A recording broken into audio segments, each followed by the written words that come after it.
Okej. Jävla hösten. Fortsätt då. Hej, välkommen till VAKURLEIKI.FO. Idag så är det Fortsätt. Så det är också stort lite skåne. Men kreativt. Ja, kreativt. Och så jolalist kanske.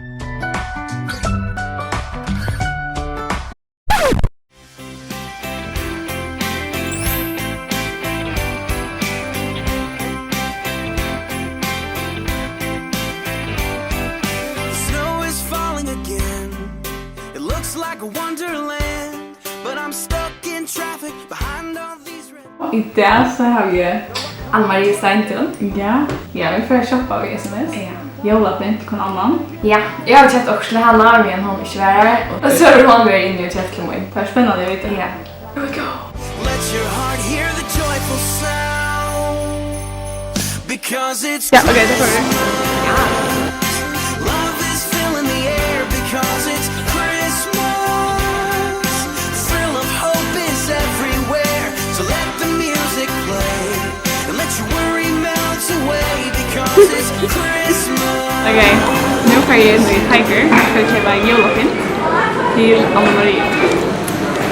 Så jag får väl okej, jag ska köpa jólapynt till Dina. Och jag har stått det. So you call me up and say, could you hurry on your way? I say, hold on, tonight'll be so much fun. Just take a breath and say a prayer. Before you know it, I'll be there. Because it's Christmas. Love is filling the air because it's Christmas. The thrill of hope. Okej, då får jag hitta. Ja, jag tänkte du börjar. Men det som jag också jag har ju tema med det som jag köpt. Det har vi inte. Så det här är de värsta så typ. Ja. Jag tror att det ska göra det. Och typ kan stöjla då. Vi gäster och föräldrar där och Glada så tror jag klippa. Att det bästa på vi gästerna. Och bara pyntar det väl om. Så kan bruka det. Du sklackar det. Alltså, nu ska jag slöjta. Eller vad? Drömmar. Vi sitter in också att köpa den. Vi ska få högre. Så tror jag det är klart det var att det är ganska inte praktiskt. Okej, det första det är hotel food tror jag. Vad är det? Seriöst? Jag är seriöst jag känner. Nej. Och här var det fint. Nej. Du vet inte.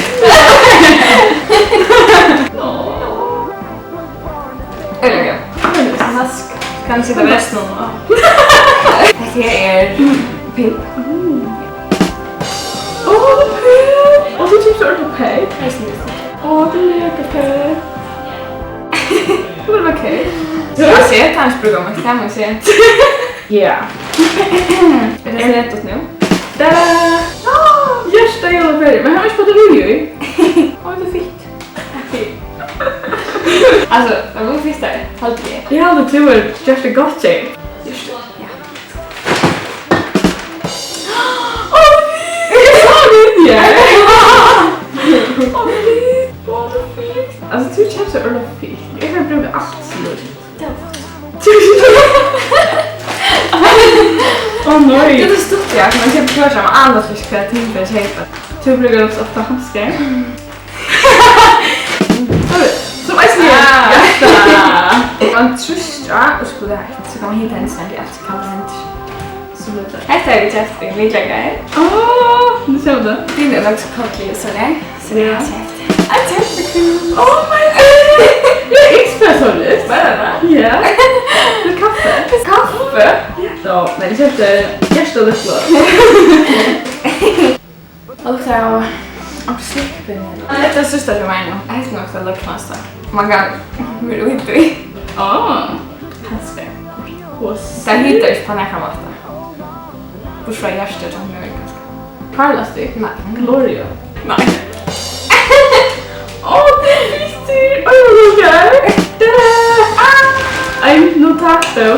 Som jag brukar rävla mig. Jag ska tycka att det är det. Det är väsboställer.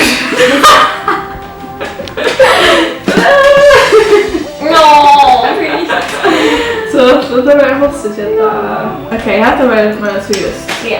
Det var inte komplicerat med jólapynt. Mest på för det jólapynt. Ja. Då har vi köpt så stortligt. Och det är som en synd pasta till att ta till jól och man gläder sig till jólar. Ja, hon har så samman. Ja, hon är så samman. Vi vinner och familj och... Ja. Men kallt om jól, Maria? Alltså, jag älskar jól, men jag hade älskat att man kanske glömmer det viktigaste. Så man kan handla för mycket om jólagávur och handla för mycket om FOA och sånt. Och jag syns att det är så gott, men det är stadigt shit hur man helt jól. Det som vi minnas är att Jes blev fötter.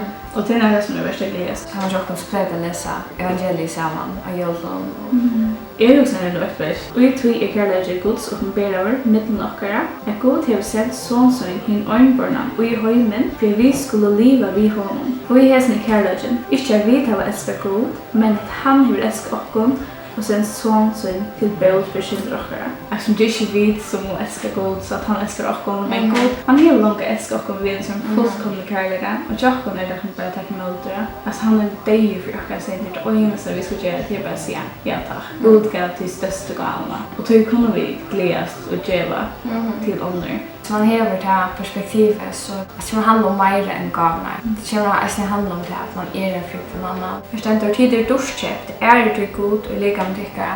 Och det är också ganska om i samband med jól att vi fokuserar mer akkurat viktigt. Så vi är då duschköpt. Så vi kunde ära god och öppen som vi gör bärga. Så vi väljer ganska fokusera rätt. Själv är det jólagav resten när man kanske renner runt och ska köpa jólagaver och bara det handlar om Moda och sådär. Så kanske jag bara minnas till, okej, fatta en fredlig löt och att läsa på djupne och som god.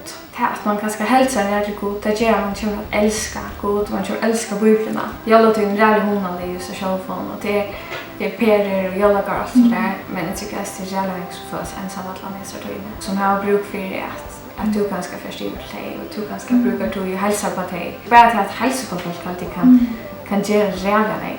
Visa rävla mig för att du lägger i den personen.